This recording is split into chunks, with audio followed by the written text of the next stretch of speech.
Unit 48 ရဲ့ exercise လေးတွေကို teacher နဲ့အတူတူဆက်လက်လေ့လာကြည့်လိုက်ရအောင် 48.1 Look at the picture ပုံတွေကိုကြည့်ပါ and ပြီးတော့ write question with how long နဲ့မေးခွန်းလေးတွေမေးပါတဲ့ဒီမှာဆိုရင်ပုံလေးလေးပုံပေးထားတယ်ပထမဆုံးပုံအတွက်သူက example လေးတစ်ခုပေးထားတယ်ပုံလေးကိုကြည့်တဲ့အခါမှာလန်ဒန်ကနေပြီးတော့ Amsterdam ကိုလေယာဉ်နဲ့သွားတယ်ပေါ့အဲ့တော့ဘယ်လိုမေးရမလဲဆိုတော့လန်ဒန်ကနေပြီးတော့ Amsterdam ကိုလေယာဉ်နဲ့အချိန်ဘယ်လောက်ယူသလဲအဲ့တော့တို့တွေဖြေလိုက်မယ် How long that is take ထိတ်ရနောက်မှာ transportation ကို by နဲ့တွဲထည့်မယ်ဆိုတော့ by plane from London to Amsterdam Number 2 မီလန်ကနေပြီးတော့ Rome ကိုကားနဲ့သွားတယ်ပေါ့အဲ့တော့မေးမယ်မီလန်ကနေပြီးတော့ Rome ကိုကားနဲ့အချိန်ဘယ်လောက်ယူသလဲအဲ့တော့ဗာလေးနဲ့မေးမလဲဆိုတော့ how long နဲ့တို့တွေကမေးလိုက်မယ် how long that it take ရဲ့နောက်မှာသွားတဲ့ transportation လေးကို teacher တို့ထည့်ပေးလိုက်မယ် by car from Milan to Rome အဲ့ဒီလိုမျိုးလေးမေးလိုက်ရုံပါပဲရှင် Number 3ဆိုရင် Paris ကနေပြီးတော့ Switzerland ကိုယထာနဲ့သွားတယ်ပေါ့အဲ့တော့မေးမယ် Paris ကနေပြီးတော့ Switzerland ကိုယထာနဲ့အချိန်ဘယ်လောက်ယူသလဲ How long that it take ရဲ့နောက်မှာကိုသွားတဲ့ transportation လေးကိုထည့်ပေးလိုက်ရုံပဲ by car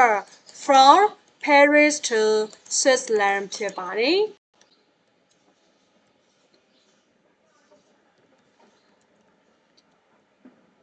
Number 4က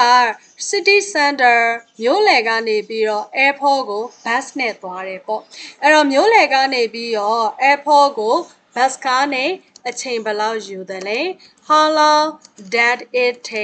take ရဲ့နောက်မှာ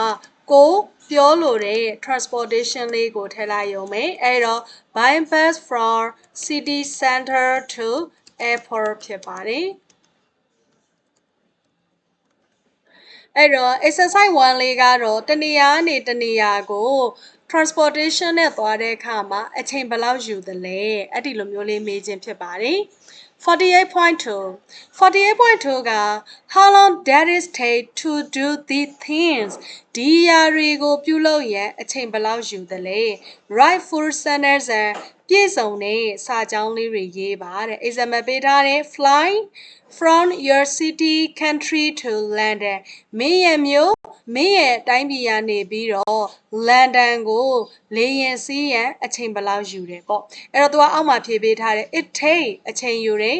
2 hours to fly from Madrid to London Madrid ကနေပြီးတော့ London ကိုလေယာဉ်စီးဖို့အချိန်2နာရီယူတယ် Number 2 fly from your city country to New York မင်းရဲ့မြို့မင်းရဲ့တိုင်းပြည်ကနေပြီးတော့ New York ကိုလေယာဉ်စီးရင်အချိန်ဘယ်လောက်ယူတယ်ပေါ့နော်အဲ့ဒါလေးကိုရေးရမယ်အဲ့တော့ it take ရဲ့နောက်မှာကိုအချိန်ယူရတဲ့ဟာလေးကိုရေးလိုက်မယ်အဲ့တော့ဒီချေကဒီမှာဆိုရင် dot လေးချပေးလိုက်မယ်နော်ပြီးတော့သူကဗါတဲ့လေလေရင်စီးရန်လို့ပြောရဲလေအဲ့တော့ from my city ဒီချေက my city လို့ပဲရေးလိုက်မယ်နော်ကလေးတွေကတော့ကိုရဲ့မြို့နာမည်လေးကိုထည့်ပေးလို့ရပါတယ် Number 3 study to be a doctor in your country မင်းရဲ့တိုင်းပြည်မှာဆရာဝန်တစ်ယောက်ဖြစ်ရင် study စာလေ့လာတယ်ပေါ့အဲ့တော့တို့တွေကရေးလိုက်မယ် is take အချိန်ယူရတယ်အဲ့တော့ထိတ်ရဲ့နောက်မှာဆရာဝန်ဖြစ်ဖို့ရာအတွက်ယူရတဲ့နှစ်လေးကိုထည့်ပေးလိုက်မယ်ပေါ့ပြီးတော့နောက်ကနေပြီးတော့ to be a doctor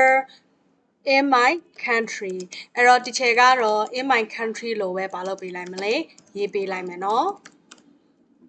Number 4 walk လမ်းလျှောက်တယ် from your home to the nearest shop မင်းရဲ့အိမ်ကနေပြီးတော့အနည်းဆုံးစတိုးဆိုင်ကိုလမ်းလျှောက်သွားတယ်တဲ့အဲ့တော့မင်းရဲ့အိမ်ကနေပြီးတော့အနည်းဆုံးစတိုးဆိုင်ကိုလမ်းလျှောက်ရင်အချိန်ဘယ်လောက်ယူရတယ်ပေါ့အဲ့တော့ it take အချိန်ယူရတယ် take ရဲ့နောက်မှာယူရတဲ့ချိန်လေးကိုထည့်လိုက်မယ်เนาะပြီးတော့နောက်ကနေပြီးတော့ to walk from my home to nearest shop ဆိုပြီးတော့ရေးပေးလိုက်ရုံပါပဲရှင် nearest shop okay အဲ့တော့ဒီ dotဆိုတဲ့နေရာမှာကလေးတို့ယူရတဲ့အချိန်လေးကိုထည့်ပေးလိုက်ရုံပါပဲရှင် Number 5 get from your home to the nearest airport မင်းရဲ့အိမ်ကနေပြီးတော့အနီးဆုံးလေဆိပ်ကိုရောက်ရအချိန်ယူတယ်ပေါ့အဲ့တော့ဒီချမ်းနေရေးလိုက်ပြီး it take အချိန်ယူရတဲ့ချိန်လေးကို dot လေးထားပေးလိုက်မယ်ပြီးတော့နောက်ခု to get from my home to the nearest station အဲ့ဒီလိုမျိုးလေးရေးပေးလိုက်ရုံပါပဲရှင်အဲ့တော့ကလေးတွေကတော့ dot နေရာမှာကိုယူရတဲ့အချိန်လေးကိုထည့်ပေးရမယ်နော် 48.3 ဆက်လက်လေ့လာကြည့်လိုက်ရအောင် 48.3 က right question မေးခွန်းလေးတွေလောက်ခိုင်းတယ် with how long did it take ဒီမှာဆိုရင် helping verb က did နဲ့မေးခိုင်းတယ်နော်ဘာလို့ did နဲ့မေးခိုင်းတာလဲအောက်က bracket ထဲမှာလဲကြည့်လိုက်သူက verb 2 တွေနဲ့ပဲပြောထားခြင်းဖြစ်ပါတယ် example လေးကြည့်ရအောင် Jane found a job Jane အလုပ်တစ်ခုကိုရှာတွေ့ခဲ့တယ်အဲ့တော့ဒီချမ်းနေမေးလိုက်မယ်သူမအလုပ်တစ်ခုကိုရှာဖွေရန်အချိန်ဘယ်လောက်ယူခဲ့ရသလဲအဲ့တော့ how long did it take အဲ့မှာ teacher တို့တွေကသူမဆိုတဲ့စကားလုံးပါသွားတယ်မို့လားเนาะအဲ့ဆိုရင်အရှိဗီဒီယိုက article C လေးလိုပဲ take ရဲ့နောက်မှာဟာလေးထည့်လိုက်မယ်ဒီဟာဆိုတဲ့နေရာမှာ Jane လို့ရေးလိုက်လဲရတယ်เนาะ to find a job number 2 I walked to the station ကျွန်တော်ဘူတာယုံကိုလမ်းလျှောက်ခဲ့တယ်အဲ့ဆိုမင်းဘူတာယုံကိုရောက်ရဲ့အချိန်ဘယ်လောက်ယူခဲ့သလဲအဲ့တော့ तू ကဘာနဲ့မေးခိုင်းတာလဲ how long did it take နဲ့မေးခိုင်းတယ် how long did it take မင်းဆိုတော့ဒီမှာ you ကထည့်စရာလိုသေးလားမလိုတော့ဘူးအနောက်မှာပါပြီးသားဖြစ်ပါတယ် to walk to the station ဖြစ်ပါတယ် Number 3 turn painted the bedroom turn bedroom ကို painter စေးတုပ်ခဲ့တယ်အဲ့တော့ဒီချမ်းနေမေးလိုက်မယ် turn bedroom ကိုစေးတုပ်ရန်အချိန်ဘယ်လောက်ယူခဲ့သလဲအဲ့တော့ how long did it take ဒီချက်မေးတဲ့ထဲမှာထွန်လို့ပါသွားတယ်เนาะအဲ့တော့ take ရဲ့နောက်မှာထွန်လို့ရေးလိုက်လို့လည်းရတယ်ဒါမှမဟုတ်ဘူးဆိုရင်သူနဲ့မေးခြင်းသလားမေးလို့ရတယ်အဲ့ဆိုရင် him နဲ့ teacher တို့တွေကမေးလိုက်ရုံပါပဲ to paint the bedroom ဆိုပြီးတော့ရေးပေးလိုက်ရုံပါပဲရှင်เนาะအဲ့တော့ကိုကနာမည် pronoun SU လိုက်ကြိုက်တာနဲ့သုံးလို့ရတယ် number 4 I learned to ski ကျွန်တော်နှင်းလျှောစီးရန်သင်ယူခဲ့တယ်အဲ့တော့မေးလိုက်မယ်မင်းနှင်းလျှောစီးဖို့သင်ယူရန်အချိန်ဘယ်လောက်ယူခဲ့သလဲ how long did it take အဲ့တော့ teacher မေးတဲ့ထဲမှာမင်းလို့ပါသွားတယ်เนาะအဲ့ကြောင့်မို့ you အဲ့တော့နှင်းလျှောစီးရန်အချိန်ဘယ်လောက်ယူခဲ့သလဲဆိုတော့ to learn to ski ဖြစ်ပါတယ် how long did it take you to learn to ski 5 they repaired the car သူတို့ကားကိုပြင်ခဲ့တယ်သူတို့ကားပြင်ရန်အချိန်ဘယ်လောက်ယူခဲ့သလဲ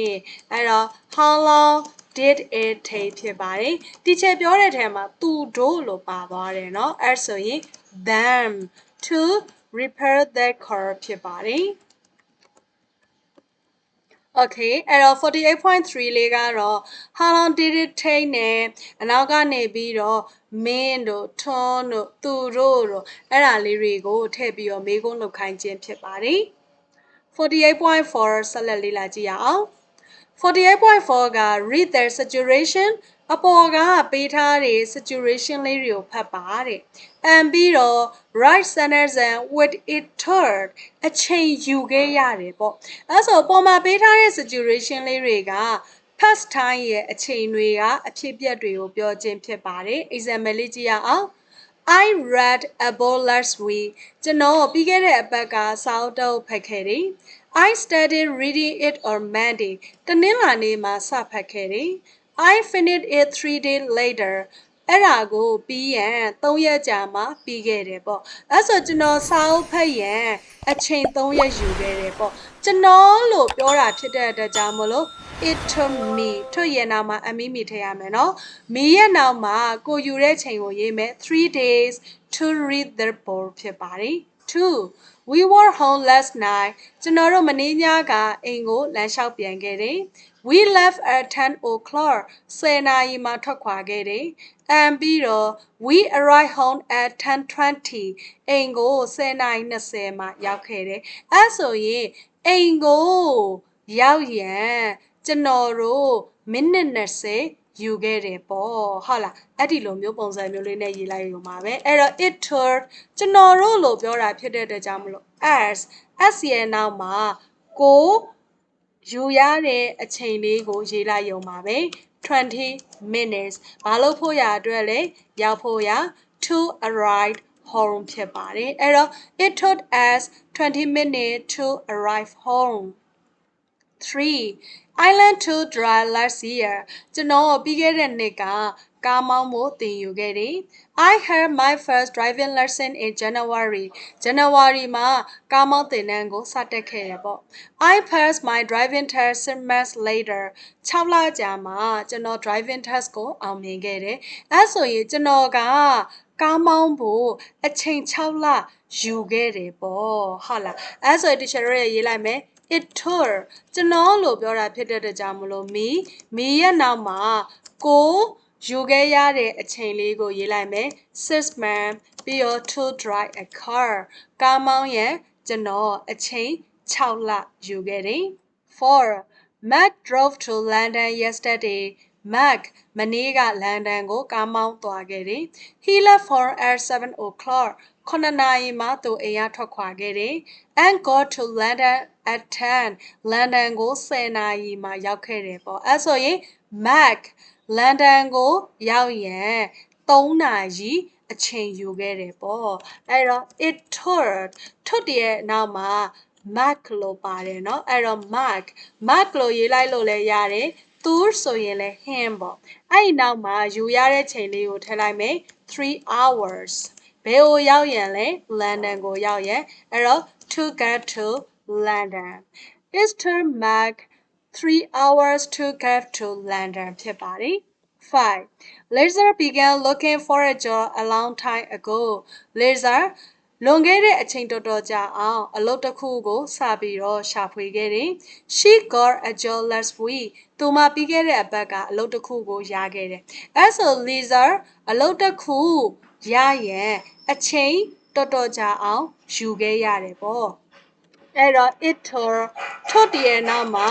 Lisa လို့ပြောလို့လည်းရတယ်ဒါမှမဟုတ်ဆိုရင်လည်းဟာလို့ပြောလိုက်လို့လည်းရတယ်သူ့ရဲ့နောက်မှာအချိန်လေးကိုထပ်လိုက်မယ်ဘယ်လောက်ကြာယူခဲ့ရတာလဲ a long time နောက်မှာသူယူခဲ့ရတယ်ဘာလို့ဖို့ရအတွက်လဲ to get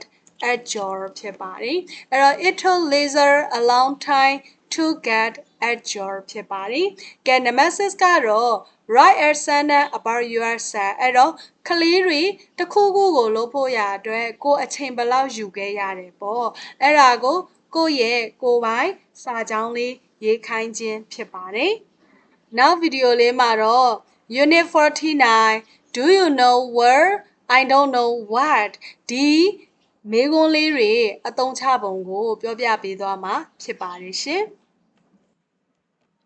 teacher တို့နဲ့တူတူလေ့လာပေးလို့ကျေးဇူးတင်ပါတယ်နောက်ဗီဒီယိုလေးတွေမှာပြန်လည်ဆုံတွေ့ကြပါမယ် bye bye thank you see you next video